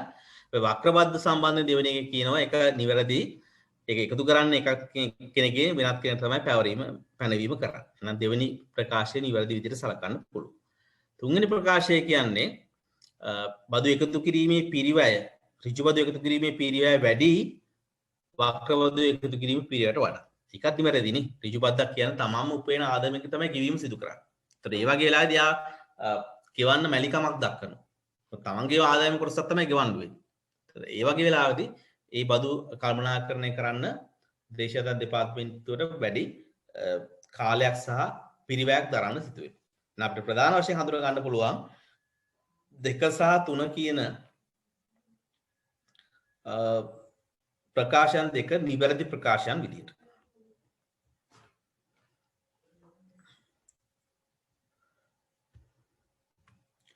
Right, next one. Select the correct statement with regard to computation of taxable income for year of assessment. Right? Then first one, business loss or loss from the investment can be deducted from the taxable income. It's not a correct one, no? It is not going to deduct from the taxable income, right? If then we are going to deduct out of when it is calculating assessable income from business or assessable income from investment. The following statement again, බදු අය කළ හැකි ආදායමෙන් ව්‍යාපාරික ලාභ සහ ආයෝජන ලාභ අඩු කරන්න පුළුවන්ද කියලා. බදු අය කළ හැකි ආදායම අඩු කරන්න බෑ. හැබැයි බදු අය කළ හැකි ආදායමට එද්දී ඒ අනුව ගණනය කරන ව්‍යාපාරයේ තක්සේරුණ ආදායමෙන් සහ ආයෝජන ආදායම වල තක්සේරුණ ආදායම ගණනය කරන්න යද්දී යම් කොන්දේසීන්ට යටත්ව අඩු කිරීමේ හැකියාව තියෙනවා. 100%ක්ම නිවැරදි කියලා අපිට සටහන් කරන්න බෑ පළවෙනි එක. තවදුරටත් බලමු. දෙක qualified payment and relief for the year shall be deducted in arrive to the taxable income. Qualifying payments and relief for the year shall be deducted in arrive to the taxable income. Right? තර බදු අය කළගේ ආදායම ගණනය කරන්න යද්දී සුසුකල් ලබන ගෙවීම් සහ සහන අඩු කරන්න පුළුවන්. නිවැරදි ප්‍රකාශයක් විදිහට හඳුනා ගන්න පුළුවන්. තුන්වෙනි එක annuity ground rent cannot be deducted from the taxable income. Right? It is not applicable now. On previous law there was a application, but as a new law there's no any applications. දැන් වර්තමානයේ annuity සහ ground rent අඩු කිරීම සම්බන්ධයෙන් කිසිම එළපීමක් නැහැ. ඒක නිවැරදි ප්‍රකාශයක් විදිහට ගන්න පුළුවන් කමක් නැහැ. D එක qualified payment and relief for that year shall be deducted in arrive to the assessable income. assessable income එකට ගණනය කරද්දී අඩු කරන්න පුළුවන් කමක් නැහැ qualified payment එක සහ relief. ඒතර assessable income එක ගණනය කළ ඉවරලා ඒකෙන් බදු ඇකලක ආදායම ගණනය කරන්න යද්දී තමයි අපි qualified payment සහ relief කියන දේවල් අඩු කරන්න යන්නේ. ඒ නිසා අපිට නිවැරදි ප්‍රකාශයේ විදියට හඳුනා ගන්න පුළුවන් දෙවෙනි ප්‍රකාශය බදු අයකලගේ ආදායම ගණනය කරන්න යද්දී සුසු ලබන ගෙවීම් සහ සහන අඩු කරන්න පුළුවන්. ඒතර කෙනෙක්ට කියන්න පුළුවන් 1 සහ 2 කියන දෙකම නිවැරදි නේද? 1 කියන එක යම් ප්‍රමාණයක් නිවැරදි. හැබැයි රිච්කම අපිට කියන්න බෑ බදු අයකලගේ ආදායමෙන් ලාභ අඩු කරනවා කියලා. ඇත්තටම ලාභ අඩු කිරීම සිදු කරන්නේ ව්‍යාපාරික ආදායම ගණනය කිරීමේදී සහ ආයෝජන ආදායම ගණනය කරද්දී. right. ඒ නිසා අපිට පිළිතුර ඉදිරියට ගන්න පුළුවන් B සුසුකල් ලබන ගෙවීම් සහ සහන කියන දේවල් අඩු කරන්න පුළුවන් බදු ඇයකලගේ ආදායම ගණනය කරන්න යද්දී.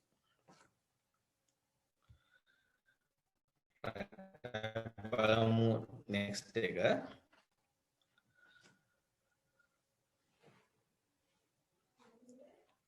Mr. Prasanna is an officer of the Sri Lanka Army and assigned duty as a security in charge to Sri Lankan High Commissions to United Kingdom. Mr. Prasanna reported to duty on 1st January 2018. During the year end 31st March 2019, he has visited to Sri Lanka several times. Details of this visit are as follows. They are providing some details with regarding the arrival and departures and all that, right? Then after that, we need to select the correct statement with regard to the residency of the Mr. Prasanna for the tax purpose. Right? He is a resident person for Sri Lanka 1890. Okay.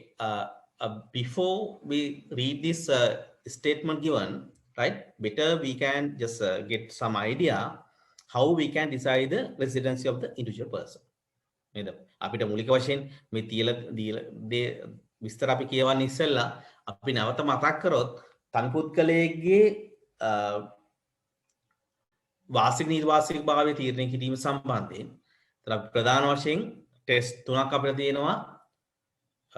qualitative test, ගුණාත්මක පරීක්ෂාව, quantitative test, ප්‍රමාණාත්මක පරීක්ෂාව සහ අනිකුත් පරීක්ෂණ. ඒතර මේක ඇත්තටම අනිකුත් පරීක්ෂණයට අපිට මේක කන්සිඩර් කරන්න පුළුවන්. ඒතර රචයේ අවශ්‍යතාවයක් වෙනුවෙන් තමයි පිටරට මෙයා යන්නේ. නම් ඒකේ තවත් කන්ඩිෂන් එකක් තියෙනවා මෙයාගේ ස්පවුස් එක යන්න ඕන කියන එක. අපි මේකේ සම්බන්ධ තොරතුරක් දීලා නැහැ. MCQ ප්‍රශ්නයකදී අත්‍තරම අපිට හොයන්න මේ assumptions දාන්න හැකියාවකුත් නැහැ. එතකොට දීලා තියෙන තොරතුරු අනුව වඩාත් නිවැරදි තොරතුරු තමයි අපිට මේ සඳහා පාවිච්චි කරන්න වෙන්නේ. අපිට කියන්න පුළුවන් first එකේදී he is a resident person of Sri Lanka for year of husband 1890. Right? Then on that basis we can say, right? Then quantitative test ප්‍රමාණාත්මක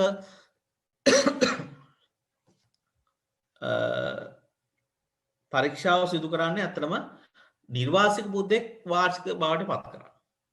right? තන්දි අතරම නිර්වාචිත පුද්ගලයෙක් වාසික වෙනවද නැද්ද කියන එක තමයි තීරණය කරන්න යන්නේ. දින 183ක් හෝ ඊට වඩා වැඩි කාල සීමාවක් ලංකාවේ භෞතිකව වාසය කළ තියෙනවද මාස 12ක කාල සීමාවක් කියන එක තමයි එතනින් ප්‍රධාන වශයෙන් සලකා බලන්න යන්නේ. රයිට්. එතනදි තමයි අවශ්‍ය වෙන්නේ ඒ පුද්ගලයා ලංකාවට පැමිණීම සහ පිටවීම සම්බන්ධයෙන් තියෙන තොරතුරු. හැබැයි මෙයා මිස්ටර් ප්‍රසන්න ලංකාවේ රජයේ අවශ්‍යතාවය වෙනුවෙන් තමයි පිටරට ජීවත් වැඩ කරන්නේ. සේවා කිරීම සඳහා. තව පන්සලේ එක තව කරුණක් කියනවා ඔහුගේ සාම්පුරුෂය භාර්යාව සමග කියලා තියෙනවා නම් තමයි ප්‍රතිලා වාසික පුද්ගලයෙක් සලකන්නේ කියලා. නමුත් මේකේ තොරතුරු දීලා නැහැ. අපිට පළවෙනි එක නිවැරදි කියලා දැනට ගන්න පුළුවන්. right දෙවෙනි එක is a non-resident person for Sri Lanka for the tax purpose 1890. ඒක non-resident කියලා අපිට ගන්න පුළුවන් කමක් නෑ දැනට. is non-resident person for income tax for the year of husband 1819 and 1920. It's not correct. Right. Correct answer විදිහට අපි පළවෙනි එක තමයි ගන්න වෙන්නේ. He is a resident person. එයා ලංකාවේ වාසික පුද්ගලයෙක් වෙන්නේ තුන්වන නීතිය අනුව ලංකාවේ රජයේ හෝ අනිකුත් ලංකාවේ ආයතනයක අවශ්‍යතාවය වෙනුවෙන් ලංකාවේ පිටරට සේවය කිරීම සඳහා ගිහිල්ලා තියෙනවා නම් ඔහු වාසික පුද්ගලයෙක් විදිහට සලකන්න පුළුවන්.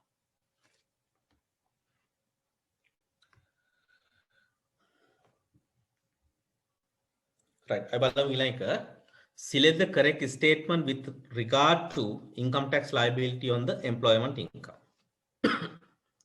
Qualified payment and relief shall be deductible in the right to the taxable income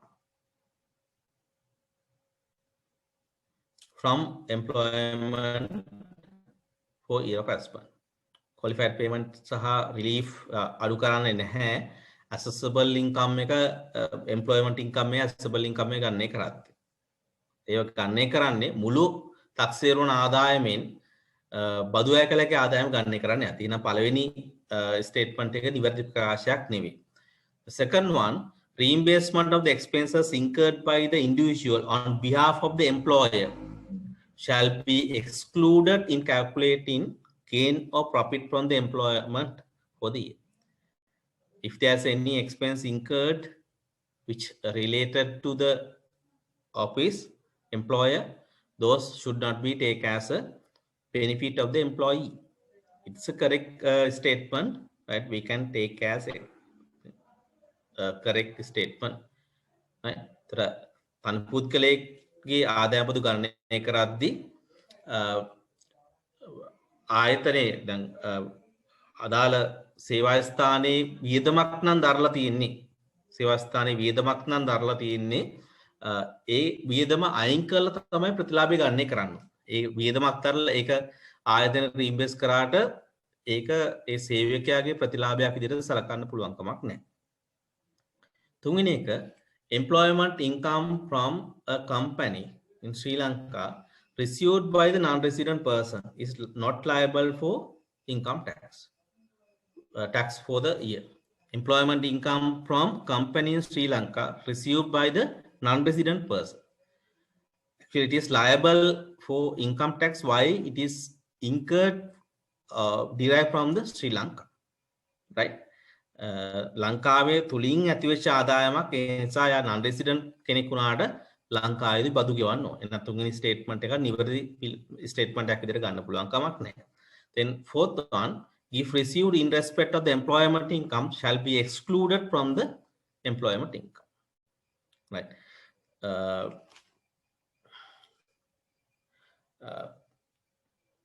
Employment income එකෙන් වෙන්න පුළුවන්, ව්‍යාපාරික ආදායම වෙන්න පුළුවන්, ආයෝජන ආදායම වලින් වෙන්න පුළුවන්.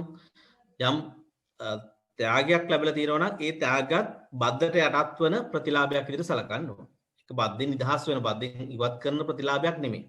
අපිට පැහැදිලි හතරවෙනි එක නිවැරදි ප්‍රකාශයක් නෙමෙයි, තුන්වෙනි එක නිවැරදි ප්‍රකාශයක් නෙමෙයි, පළවෙනි එකත් නිවැරදි ප්‍රකාශයක් නෙමෙයි. එහෙනම් දෙවෙනි එක විතරයි නිවැරදි ප්‍රකාශයක් වෙන්නේ. නම් දෙවෙනි පිළිතුර දෙවෙනි ප්‍රකාශය පමණයි කියන පිළිතුර අපිට ගන්න වෙනවා නිවැරදි ප්‍රකාශය විදිහට.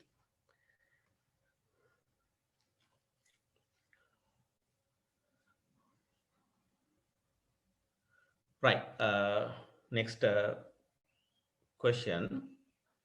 Income tax return filing due date for year of assessment is, right? Earlier also I mentioned, after completing the year of assessment, within 9 months, with that in 9 months, then should decide the due date of submission of the income tax return. That's a rule uh, which is come from this legislation, right? Then with that identifications, we can see is there correct answer here, right? Income tax return file date from the year of assessment. First one, not later than 8 months. It's not a correct. Not later than 12 months. Last one, not later than 9 months from the end of the year of assessment. This is a correct answer for this question. එතකොට පැහැදිලි අපි ඉස්සෙල්ලත් කතා කරා ආදායම් බදු වාර්තාවක් ලබා දෙන්න ඕනේ තක්සේරු වර්ෂයේ අවසාන වෙලා මාස 12ක් මාස 9ක් ඇතුළත. ඒ නිසා තමයි අපි කියන්නේ නොවැම්බර් 30 දිනේට ඉස්සෙල්ලා ආදායම් වාර්තාවක් බාර දීම සිදු කරන්න ඕනේ කියලා. right? එතකොට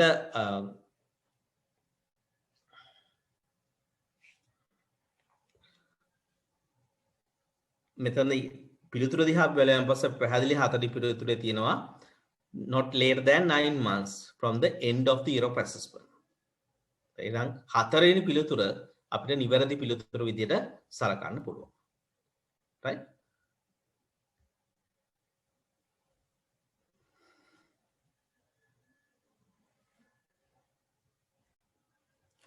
right, next one. Payment shall be made on or before 15 days of the following months, and employer annual declaration fill date for the year of assessment is within 30 days after the end of the year each year, right? Under the different principle of tax, which is the following tax principle is applicable for this above situation, right? But actually equity is not relevant. It has not focused for the some tax application. Progressivity is also not relevant, but actually it is relevant the certainty, right? Those tax payment, tax calculation should be certain. Tax payment date, tax return submission date should be certain. Then as a principle we can identify here, we can apply the certainty. Then correct answer would be a certainty. So බලන්න pay tax return එකක වාර්තා බාර දීම සහ ඊට අදාළ ගෙවීම් කිරීම සම්බන්ධයෙන් දිනය නිවැරදිව තීරණය කිරීම කියන කාරණය බදු මූලිකාංගයක් එක්ක සම්බන්ධ කරායින් පස්සේ අපිට පැහැදිලි ඒක නිශ්චිතභාවය බදු ගෙවීම සම්බන්ධයෙන් නිශ්චිතභාවය තීරණය කරන්න වැදගත් වෙන කරුණක්. බදු ගන්නට පැහැදිලිව කියන මේ දවසට ඉස්සෙල්ලා ගෙවීම කරන්න, මේ දවසට ඉස්සෙල්ලා බදු වාර්තා බාර දෙන්න කියන කාරණා. certainty නිශ්චිතභාවය සම්බන්ධයෙන් අදාළ වෙන principle එකක් විදිහට මෙතනදී හඳුනා ගන්න පුළුවන්. හරි? right, next point. Installment taxpayer shall file the statement of estimate tax payable for each year of assessment. Filing date for statement of estimate tax payable for the year of assessment. Then I actually here I just explain little bit more, rather depend on this question. Actually estimate tax payable is like a installment payment based on this estimate, but at the very beginning of this particular year of assessment, the taxpayer should be estimate for the future year of assessment, right? Based on the estimate return submitted, they should make the installment payment, right? If there is any change, but at the initial point, if it is having some estimate, right, at the mid of the year, there would be having some sort of deviations, right? Then businessmen sometimes after completing 6 months or 9 months, they realize whether their estimate is higher or low. Then at their there is some options they can they can submit the revised estimated return. Right? Until that point, until they revise this particular estimate, taxpayer, right, that should be make installment payment based on the estimate return which has already provided. Right? That's the principle. Right? If not so, they should pay. They should department would impose the penalties and interest as well. Right? Then, firstly, or no before first rental due date, they should submit estimated tax return. Right? Then later, right, they can make the revise. Right? If only they make the revisions, then it is applicable for this installment tax calculation. Right? And then පැහැදිලි ප්‍රධාන වශයෙන් බදු ගන්නෙක්ගේ ආදායම් බදු ගෙවීමේදී අවසාන ආදායම් බදු ගෙවීමට අමතරව වර්ෂය පුරාටම එයා කාර්තු පදනම මත ගෙවීමක් සිදු කරන්න ඕනේ. ඒ ගෙවිය යුතු ගණන තීරණය කරන්නේ බදු ගෙවන්නා විසින්ම ඇස්තමේන්තු කරලා දීපු වාර්තාවක් පදනම් කරගෙන. එයා වර්ෂයේ ආරම්භයේදී පළවෙනි කාර්තුවේ ගෙවන්න ඕන දිනේ දවස හෝ ඊට ඉස්සෙල්ලා එයාගේ පළවෙනි එයාගේ ඇස්තමේන්තුගත ආදායම් බදු වාර්තාව ලබා දෙන්න ඕනේ. ඒ ලබා දුන්නාන් පස්සේ වාර්තාව අනුව ගෙවීම් සිදු කරන්න ඕනේ. ඒතර යම්සි අවස්ථාවකදී තීරණය කරොත් මේ ඇස්තමේන්තුවේ වැරදි වෙනස් වීම සිදු වෙන්න ඕනේ කියලා අන්න ඒ අවස්ථාවේ එයා වෙනස් කළා වාර්තාවක් දෙනකම් දීපු වාර්තාව බලාත්මක වෙනවා. ඒ අනුව වාරි ගෙවීම සිදු කරන්න ඕනේ. right?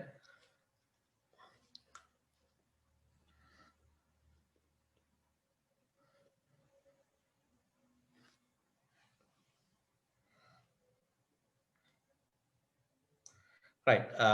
The question again, installment tax payable shall file a statement of estimate tax payable for each year of assessment. Filing date for the statement of estimate tax payable for that year of assessment. Filing date. Right. What is the filing date? On or before due date of the first installment. What is the first installment due date? 15 August. Right. So answer would be a second one, 15 August. මේ වාර්තාව බාර දීමේ due date එක වෙන්නේ නියමිත දිනේ වෙන්නේ පළවෙනි වාරික ගෙවීමේ දිනේ. පළවෙනි වාරික ගෙවීමේ දිනේ වෙන්නේ අගෝස්තු 15 යම් තක්සේරු වර්ෂයේ අගෝස්තු 15. එදා හෝ ඊට පෙර මේ අස්තමේන්තුගත වාර්තාව බාර දෙන්න ඕනේ. එදා තමයි නියමිත දිනේ වෙන්නේ. Right. Okay, next question. Government General of Inland Revenue has the authority to impose a penalty for failure to file the return of income or capital gain return on time. What is the correct statement with regard to minimum penalty that could be imposed by the Government General of Inland Revenue? Right? What would be the maximum penalty? Right?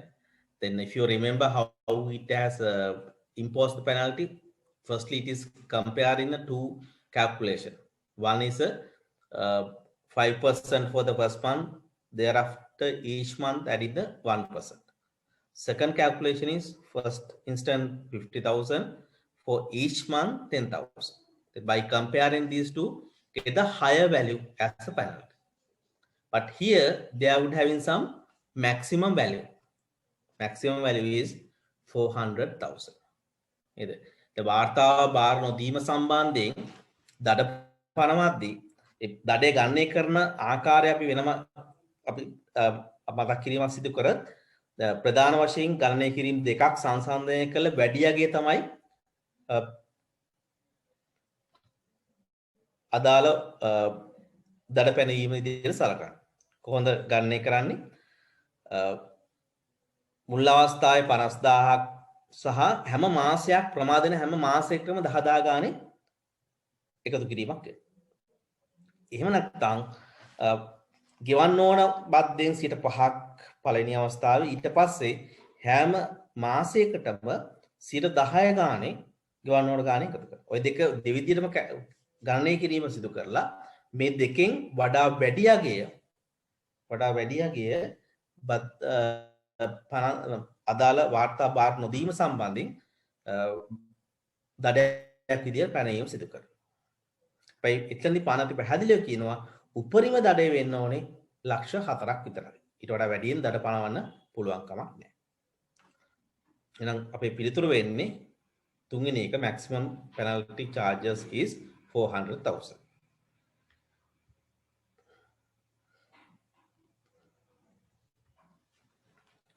Right, last two questions. Every person chargeable with income tax is required to submit the return of income to be Department of Inland Revenue. Such return is treated as every person chargeable with income tax, they should submit the return as a due Inland Revenue Act. Then there's a specific name it has called. It called as the self-assessment tax return. Self-assessment tax return. Right. If you know the answer, right, no need to worry about the others, right? Directly you can mark the answer. First one, self-assessment tax return. Right. What is meaning of additional tax return? There is a provision if tax officer required on any time, if officer can be requested to submit the additional return from the taxpayer. But there's no application like an advanced tax return, no amended tax return, right? Then first two, there would be a return, but if any taxpayer, if they are submitting the return, normally called as a self-assessment tax return. Now, බදු කියන්නේ බදු වාර්තාව බාර දුන්නාන් පස්සේ ඒ බාර දීපු වාර්තාව දෙපාර්තමේන්තුවට බාර දීපු වාර්තාව හඳුන්වන්නේ self-assessment return එකක් විදියට. සතක්සේරු බදු වාර්තාවක් විදියට. right? නම් නිවැරදි පිළිතුර වෙන්නේ සතක්සේරු බදු වාර්තාව පළවෙනි එක self-assessment return. Okay, last questions we are going to discuss. Select the correct statement with regard to amendments of the tax return submitted by the person for the year of assessment. Taxpayer who has filed a self-assessment return may only to be Commission General of Inland Revenue for the amendments. Right? Taxpayer who has filed a self-assessment return may apply to Commission General of Inland Revenue for amendments. That is correct. Firstly, they should submit the self-assessment return. Thereafter, they can make applications to amendment if there is any requirement is available. Second one, again, බදු ගන්නේ සෙල් මූලික වශයෙන් සතක්සේරු වාර්තාව බාර දීලා තියෙනවා නම් ඒ වාර්තාව නැවත සංශෝධනය කරන්න ඉල්ලීමක් සිදු කරන්න පුළුවන් දේශීය ආදායම් කොමසාරිස්වරයාට. දෙවෙනි එක, taxpayer request to amend this return submitted shall be made within the period of 30 months. It's also correct, right? This amendment request should be submitted within 30 months from the date on which self-assessment return submitted, right? සතක්සේරු වාර්තා බාර දීලා මාස 30ක් ඇතුළත තමයි බදු ගාන්නෙක් විසින් මේ වාර්තාව සංශෝධනය කරන්න ඉල්ලා සිටින්න පුළුවන්. Right? Third one is there's no option in the income tax to amend the return. This is not a correct statement. එහෙම option එකක් නැහැ නෙමෙයි, option එකක් තියෙනවා. Right. Fourth one, Commission General by notice can make an amendments to the return submitted by the taxpayer. දේශීය ආදායම් කොමසාරිස්වරයා බදු ගාන්නෙක් විසින් දීපු වාර්තාව notice එකක් දීලා amend කරන්න පුළුවන්. If there's an amendment which made by the Department of Inland Revenue, right, they should issue the assessment, right? the amendment of return would requested only by the taxpayer who has submitted the self-assessment return. දුගයන්නේ තමන් වාර්තාව බාර දීපු එක තමයි amend කරන්න ඉල්ලන්නේ. දේශාධන දෙපාර්තමේන්තුව මොන හරි දෙයක් සම්බන්ධයෙන් වාර්තා වෙනස් කරනවා නම් දේශාධන දෙපාර්තමේන්තුව කරන්න ඕනේ තක්සේරුවක් නිකුත් කිරීම සිදු කරන්න. එහෙනම් අපිට හඳුනා ගන්න පුළුවන් 1 සහ 2 කියන ස්ටේට්මන්ට් දෙක නිවැරදි ප්‍රකාශන විදිහට හඳුනා ගන්න පුළුවන්. එහෙනම් පිළිතුරු විදිහට අපිට ගන්න පුළුවන් A කියන එක 1 සහ 2 විතරයි නිවැරදි ප්‍රකාශන. Right. Likewise, we actually discuss mainly compared taxation, gain on realization of investment asset, and tax administration. Right. Again, I noted that when you face the MCQ one, you should little tricky how you ready for the exam. Just reading is not enough, right? This is not a essay type question, right? Every point where examiner would create the question. Therefore, you should very careful when you reading, when you read your note and all that and ready for the exam. Always you think, right, how examiner would create a question on that area or on that point. If you develop on that scale, right, if you create your imaginations, then definitely you would create in some value to the exam. So අපි හැම වෙලාවෙම පාඩම් කරනකොට study කරනකොට අපි හිතනවා නම් right examiner කොහොමද මේ point එක මේ කරුණෙන් MCQ ප්‍රශ්නයක් නිර්මාණය කරන්න පුළුවන් ක්‍රම මොනවද? අන්නේ angle එකෙන් ඔබ imagine කරලා හිතලා examiner ready වෙනවා නම් මම හිතන්නේ මේ exam MCQ papers කියන එක ඉච්චර අමාරු දෙයක් නෙමෙයි. සහ ඔබට යම් ක්‍රමවේදයකුත් තියෙනවා මේ කරුණු මතක තියාගන්න. කාලය තියෙනවා නම් exam එක ලඟ වුණාන් පස්සේ දෙය කරන්න ටිකක් අමාරුයි. නමුත් කාලය තියෙනවා නම් පාඩම් කරන අතරේ ඔබට පුළුවන් නිවැරදිව යම් ප්‍රමාණයක MCQ ප්‍රශ්න ටිකක් නිර්මාණය කරගෙන තමන්ට එක පැත්තකින් පාඩම් කරන දේ නැවත ආවර්ජනය කරන්න හොඳ ටූල් එකක් තියෙනවා. අනිත් පැත්තෙන් ඔබේ මනස හුරු වෙනවා MCQ පේපර් එකකට කොහොමද ආන්සර්ස් කරන්නේ. ඒ නිසා විශේෂයෙන් අපි මුලදීම කතා කරා වගේ ඔබගේ කියවීම නිවැරදි කියවීම කියන එක ඉතාමත් වැදගත්. නිවැරදි අවබෝධය කියන එක ඉතාමත් වැදගත්. පැය දෙකක කාල සීමාව තුළ ඔබ කාලය කොහොමද කළමනාකරණය කරන්නේ කියන එක වැදගත්. ඒකම ඔබ ඒ පැය දෙක කාල සීමාව තුළදී ආන්සර්ස් ලබා දෙන්න ඔබට ඊට පෙර ඔබ කරන ලද පෙර සූදානම කියන එක ඉතාමත් වැදගත්. ඒ නිසා ඔය කරුණු දෙක අවධානය යොමු කරලා ඔබට එක්සෑම් එකට සූදානම් වෙන්න පුළුවන්. අපි ඉදිරියට සමහරලාට අපි වීඩියෝස් එක් කරනවා මේ MCQ සම්බන්ධයෙන් හෝ වෙනත් මාතෘකා සම්බන්ධයෙන් එක්සෑම් එකට සමහර අදාළ වෙන දේවල් තියෙන්න පුළුවන්. මේ ශ්‍රී ලංකාවේ සයිට් එක සහ YouTube channel එක හරහා ඔබගේ විෂය ආවරණය කිරීම සඳහා යම් රුකුලක් ලබා දෙන්න මේ වීඩියෝ උපකාර වේ කියලා අපි අනිවාර්යෙන් දන්නවා. ඒ සඳහන් කිරීමත් එක්කම අපේ මේ සෙෂන් එක අවසන් කරනවා. ඔබ සියලු දෙනාටම තමගේ එක්සෑම් කටයුතු සාර්ථක වෙන්න කියලා ප්‍රාර්ථනා කරමින් අපේ මේ සෙෂන් එක අවසන් කරනවා. බොහොම ස්තුතියි.